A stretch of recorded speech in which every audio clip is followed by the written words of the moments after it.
लगभग 2-3 हफ्ते पहले मैंने आपसे एक सवाल पूछा था कि क्या मुझे एक कलर पेंसिल पर डिटेल ड्राइंग ट्यूटोरियल बनाना चाहिए, एंड आप सभी ने कमेंट्स में एक ही बात कही, yes bro, obviously we want a step by step tutorial.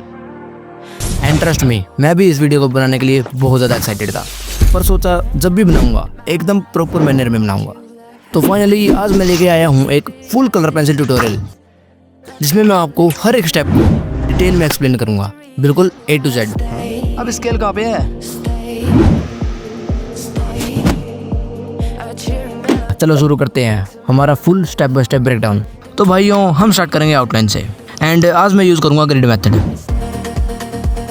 अब आप लोग पूछोगे ग्रिड मेथड क्यों? क्योंकि मैं आपको देना चाहता हूँ बिल्कुल best tutorial. So grid lines are done, अब आउटलाइन ड्रॉ करते हैं। बट मैं पहले ही बता दूं कि ये वीडियो सिर्फ कलर पेंसिल पर ही है, तो मैं आउटलाइन को बहुत फास्टली ड्रॉ करूंगा बिना किसी ट्यूटोरियल के।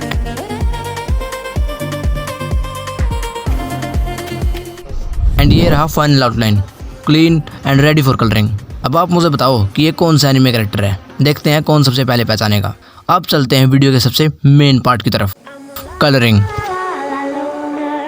एंड कलरिंग के लिए मैं यूज़ करूंगा अपना सबसे trusted set, Doms colour pencils. But शुरू करने से पहले एक छोटी सी टिप, अपनी पेंसिल्स को शार्प कर लेना, वो क्रिस्प डिटेलिंग के लिए। तो शुरू करते हैं आईज से। आईलैशेस के लिए यूज़ करेंगे ब्लैक, एंड प्यूपिल के लिए यूज़ करेंगे ब्लैक एंड ब्लू। जो आईज का वाइट पार्ट होता है ना, वहाँ पर भी हम थोड़ा सटल ब्लैक यूज़ करेंगे। So let's do it.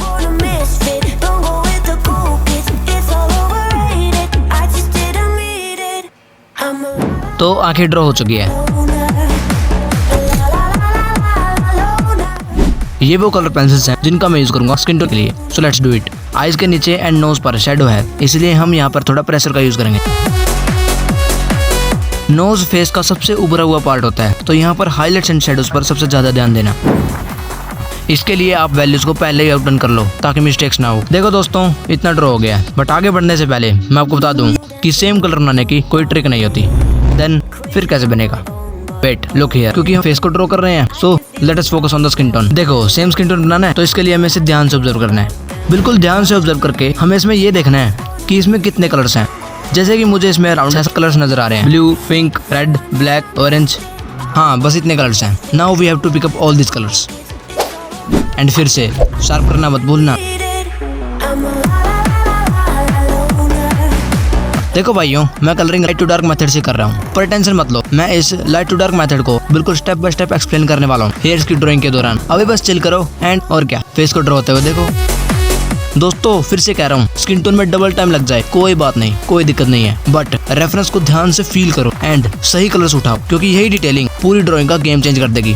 तो भाई, फेस तो हमने पूरा ड्रॉ कर लिया। हाँ, मुझे पता है जल्दी हो गया, आई नो, लेकिन चिल करो, क्योंकि मैंने आपको पहले ही उसमें बता दिया है कि सेम स्किन टोन कैसे बनाना है, जो कि फेस का सबसे इंपॉर्टेंट पार्ट होता है। तो अब बात करते हैं हेयर्स की। बट शुरू करने से पहले एक छोटी सी बात, मैं अब आपको बताऊंगा कि हम अपनी ड्राइंग को कैसे रियलिस्टिक बना सकते हैं। एंड इसके लिए मैंने हेयर्स को डिवाइड किया है 3 अलग अलग पार्ट्स में। And can you guess what is the first part? No, this is base layer. ओए हाँ, बेस लेयर के बाद क्या करेगा? सेकंड लेयर, और सेकंड के बाद थर्ड लेयर। ये तो सारे करते हैं, इसमें क्या अलग है? फिर मैंने कब कहा मैं अलग बताऊंगा? तो फिर मैंने कहा मैं ज़्यादा बताऊंगा। मैं सिर्फ ये नहीं बताऊंगा कि एक बेस लेयर को शेड कैसे करना है, बल्कि मैं ये भी बताऊंगा कि कौन से कलर्स का यूज़ करना है, एंड ये भी बताऊंगा कि एक बेस लेयर को शेड क्यों करना है। क्यों, क्या हुआ? अभी तो और भी है। इसके बाद मैं आपको ये भी बताऊंगा कि एक बेस लेयर में डेप्थ कैसे क्रिएट करनी है, and also I will tell you that कि आपको कौन सी मिस्टेक्स को अवॉइड करना है। एंड हाँ, यही सारी problems second and third layer में भी दिखेंगी। अब ड्राइंग करने की बारी है, लेकिन ड्राइंग करने से पहले थोड़ा सेटअप चेंज कर लेते हैं।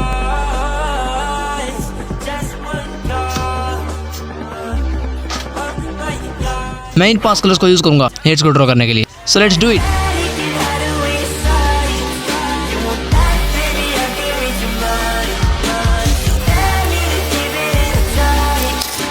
हेयर्स की जो वैल्यू है ना, उन्हें आप पहले ही आउटलाइन कर, इससे आपको बहुत आसानी होगी। बेस लेयर के टाइम आपको एक चीज़ का ध्यान रखना, पेंसिल पर ज़्यादा प्रेशर मत लगाना, लेकिन हाँ, वैल्यूज़ का भी ध्यान रखना, कहीं प्रेशर कंट्रोल के चक्कर में ड्राइंग फ्लैट ना बन जाए। सो देखो, लगभग मैंने हेयर्स का 1/3 पार्ट बेस लेयर से ड्रॉ कर दिया है।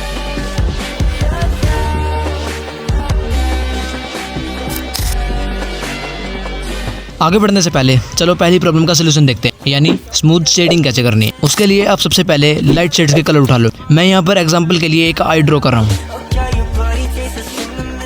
इसके बाद मैं ब्राउन एंड ब्लैक कलर से शेडिंग स्टार्ट करूँगा।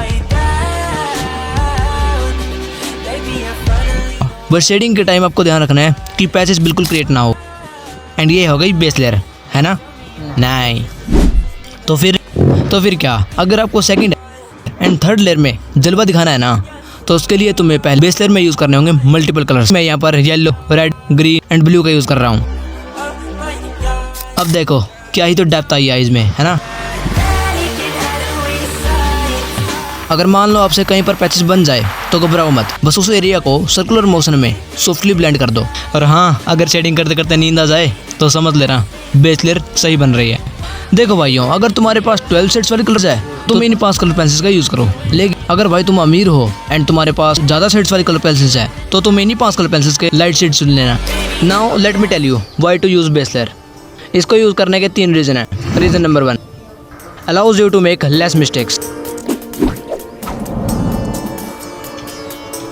जब आप लोग बेस लेयर शेड कर रहे होते हो तब आपसे अगर कोई छोटे मोटे मिस्टेक हो भी जाए तो उसे आप इजीली इरेज करके फिक्स कर सकते हो, या फिर कह लो उसे आप ठीक कर सकते हो। Now reason number 2, helps to create values for second and third layer. Base layer के टाइम जब आप लोग शेडिंग करते हो ना, तो आप वैल्यूज भी क्रिएट कर लेते हो एंड यही वैल्यूज आपको एक डायरेक्शन दे देती है। Reason number 3, it reduces your efforts in second and third layer.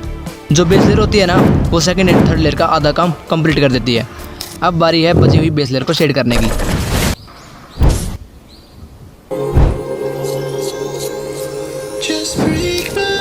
देखो भाइयों, मैंने आपको बता दिया था कि बेस लेयर को शेड कैसे करना है, उसमें कौन से कलर्स का यूज़ करना है, उसमें डेप्थ कैसे क्रिएट करनी है, एंड ये भी बता दिया था कि बेस लेयर इतनी इंपॉर्टेंट क्यों होती है। लेकिन अगर आपने अब भी कुछ कॉमन मिस्टेक्स को फिक्स नहीं किया तो जो भी मैंने आपको बताया वो सब बर्बाद हो जाएगा।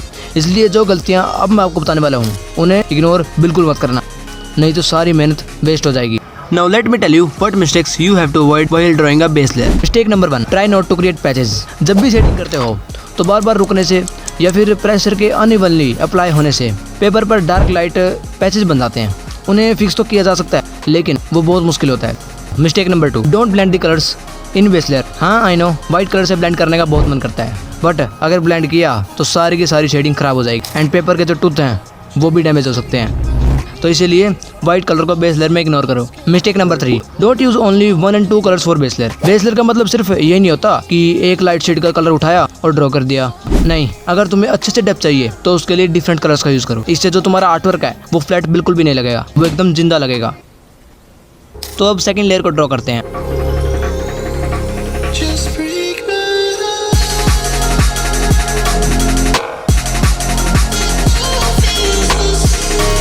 सेकेंड लेयर में ना आपको प्रेशर बिल्कुल कंट्रोल में रखना है, क्योंकि यहाँ पर ना ही तो बेस लेयर की तरह हल्का एंड ना ही थर्ड लेयर की तरह बहुत ज़्यादा प्रेशर लगाना है।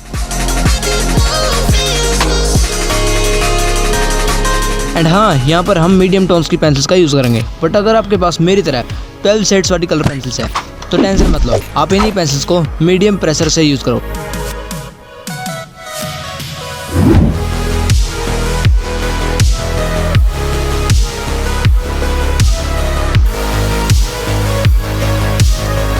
मैंने आपको बताया था कि बेस लेयर में आपको व्हाइट कलर से ब्लेंडिंग नहीं करनी है ना, बट सेकंड लेयर में ऐसा नहीं है। यहाँ पर आप ब्लेंडिंग कर सकते हो व्हाइट कलर से, बट यहाँ पर भी ध्यान रखना कि ज़्यादा प्रेशर और ना ही ज़्यादा अमाउंट में यूज़ करना है, नहीं तो फिर कलर्स अपना रूप बदलेंगे। देखो भाइयों, व्हाइट कलर से ब्लेंड कर रहे हो कोई बात नहीं, कोई दिक्कत नहीं है, लेकिन ओवर ब्लेंड मत करना। थोड़ा सा टेक्सचर भी जरूरी है, नहीं तो फिर ड्राइंग कम प्लास्टिक ज़्यादा लगेगी। एंड फाइनली एक लास्ट चीज़ ध्यान से सुनना, सेकंड लेयर में मीडियम टोन्स की पेंसिल्स को रेफरेंस की डायरेक्शन में शेड करते हुए यूज़ करना है, क्योंकि असली फ्लो वहीं से आता है। तो सेकंड लेयर हो चुकी है कंप्लीट, अब जंप करते हैं थर्ड लेयर पे। ऐसे ही स्टेप बाय स्टेप आगे बढ़ना है। अब मैं थर्ड लेयर को थोड़ा फास्टली ड्रॉ करके दिखाऊंगा। टेंशन मत लो, प्रॉब्लम्स वही सारी हैं, बस उनकी इंटेंसिटी बढ़ जाएगी।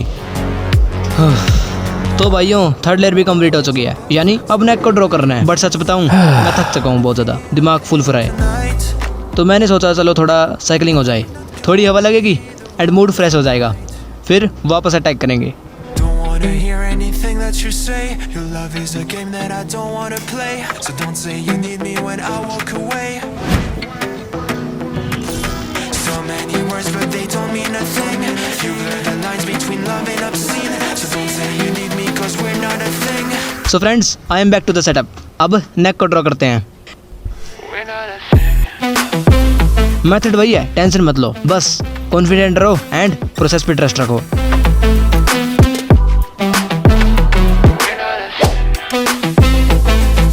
और हाँ, अगर तुम एक बिगिनर आर्टिस्ट हो तो ये मत सोचना कि तुम एक ही बारी में प्रो बन जाओगे, टाइम लगता है भाइयों।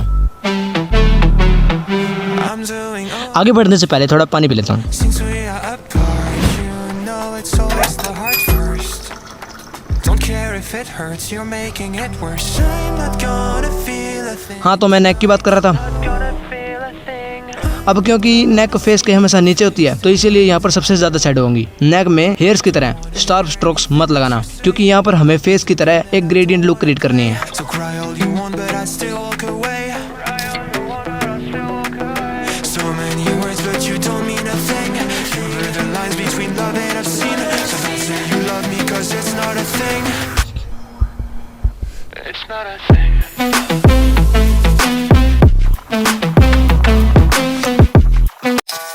क्योंकि थर्ड लेयर सबसे डार्कर लेयर है तो यहाँ पर हम डार्क पेंसिल्स का यूज करेंगे। एंड साथ ही साथ हमें ज़्यादा प्रेशर के साथ इस फाइनल लेयर में सभी पैचेस को ख़त्म करना है। What do you expect me to say? You know that I will always find a way to fuck up everything that we ever made. Some people change and some people don't. Don't give it another shot. तो देखो भाई, third layer थोड़ी सी रहती है and अब बच गए सड़ित, और वो भी रात के। एंड कल सुबह मुझे पढ़ना भी है तो मुझे सोना होगा। चलो कल को मिलते हैं। Maria, गुड मॉर्निंग भाइयों, सुबह हो चुकी है make तो चलो फिर से शीट निकालते हैं, क्योंकि अभी तो ट्यूटोरियल बाकी है। चलो अब बची हुई थर्ड लेयर को कंप्लीट कर लेते हैं। find a way. Maria, I wanna तो नेक भी हो चुका है complete. okay. Don't trust me, believe me. तो अब मैं बताता हूँ आपको क्लोज को कैसे ड्रॉ करना है। जैसे हमने फेस में ग्रेडेड लुक की थी एंड हेयर्स में स्ट्रोक्स का यूज किया था, यहाँ पर हमें दोनों को ही मिक्स करना है, क्योंकि कपड़े का कुछ पार्ट बिल्कुल प्लेन होता है जहाँ पर फोल्ड्स बिल्कुल भी नहीं होते, लेकिन उसी का कुछ पार्ट मुड़ा हुआ भी होता है जहाँ पर फोल्ड्स होते हैं। सबसे पहले फोल्ड्स को ध्यान से ऑब्जर्व करो। जहाँ पर कपड़ा मुड़ा हुआ है वहाँ पर शेडो थोड़ा ज्यादा डार्क होगा एंड जहाँ पर कपड़ा फ्लैट है वो थोड़ी हल्की होगी। तो चलो अब आगे मूव करते हैं। Maria, I wanna make everything okay. Don't trust me, forgive me. You have to find a way. तो अब आप समझ गए होंगे कि हमें ज्यादा प्रेशर वहाँ पर लगाना है जहाँ पर फोल्ड्स हैं, Don't try एंड जहाँ पर फोल्ड्स नहीं है वहाँ पर हमें हल्का प्रेशर यूज करना है। to run away.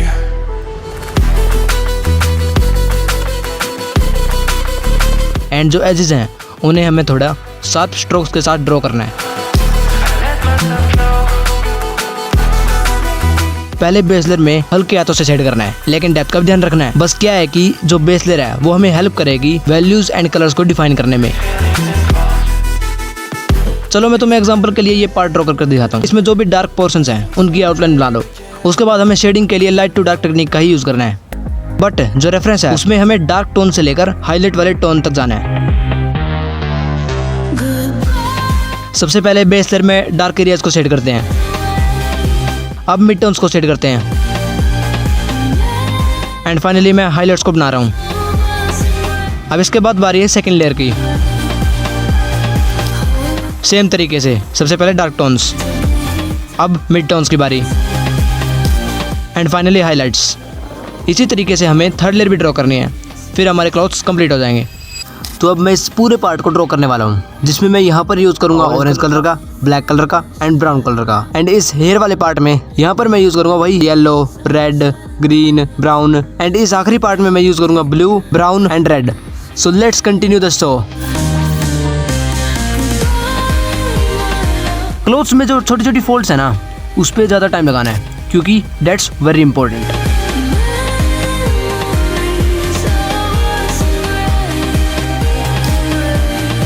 बीच बीच में रुककर ड्राइंग को थोड़ा देख लिया करो ताकि मिस्टेक्स का भी पता चल जाए।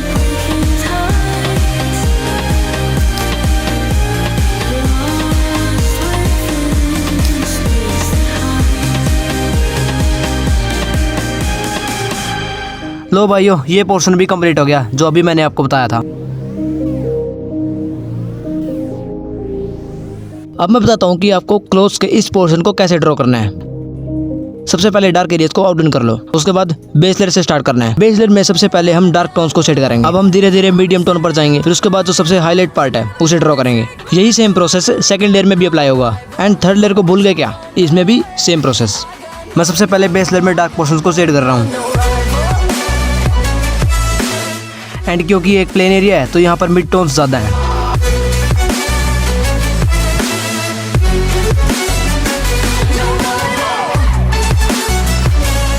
एंड अब मैं सेकंड लेयर को शेड कर रहा हूँ।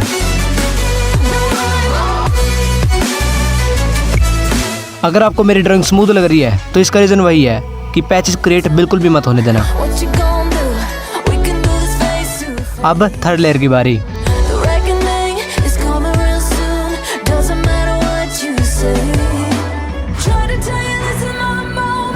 एंड ये पार्ट भी पूरा ड्रॉ कर दिया है, you can see the result. तो अब बारी है इस शैडो वाले एरिया को ड्रॉ करने की। एंड आप देख ही सकते हो यहाँ पर सबसे ज़्यादा डार्कनेस है ना, तो यहाँ पर हम ब्लैक कलर का सबसे ज़्यादा यूज़ करेंगे एंड ऑरेंज कलर का भी यूज़ करना है।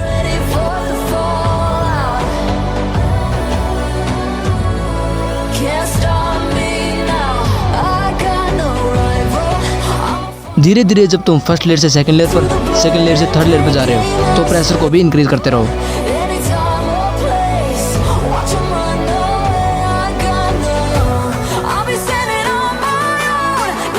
अगर भाइयों आपसे डिटेलिंग एक्जैक्ट ड्रॉ नहीं हो रही है तो ये तो प्रैक्टिस से ही होगा। हेलो हेलो, अब इस पार्ट की बारी।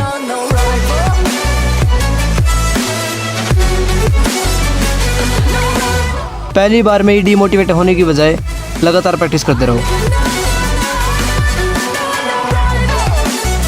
इस शैडो वाले पार्ट में और भी ज़्यादा डिटेलिंग है तो इसीलिए यहाँ पर पेशेंस लेवल और बढ़ाना होगा। तो अभी ये शैडो वाला पार्ट भी ड्रॉ हो गया है।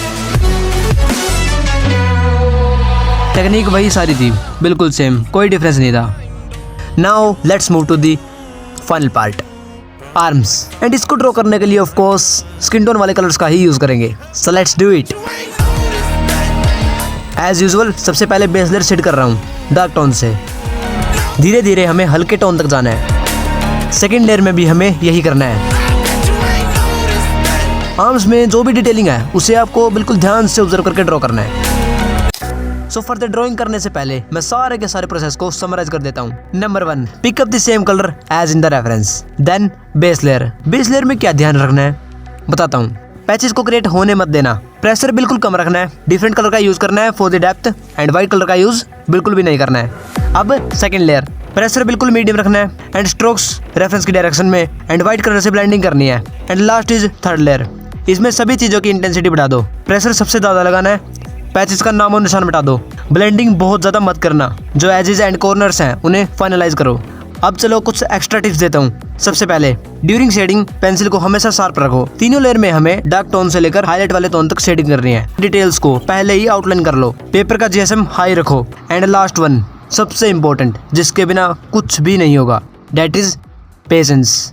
कलर पेंसिल मीडियम के अंदर जो सबसे बड़ा चैलेंज है वो पेशेंस ही है और हमें इसी में जीतना है। चलो अब ड्राइंग कंप्लीट करते हैं।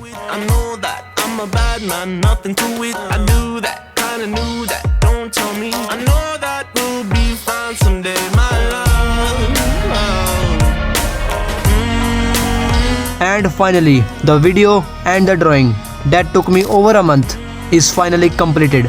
अगर दोस्तों आपको थोड़ा सा भी अच्छा लगा हो तो कमेंट में जरूर बताना। एंड अगर आपको कोई और ट्यूटोरियल चाहिए तो वो भी बताना। मैं मिलता हूँ आपसे नेक्स्ट वीडियो में। Enjoy the final piece. Bye bye.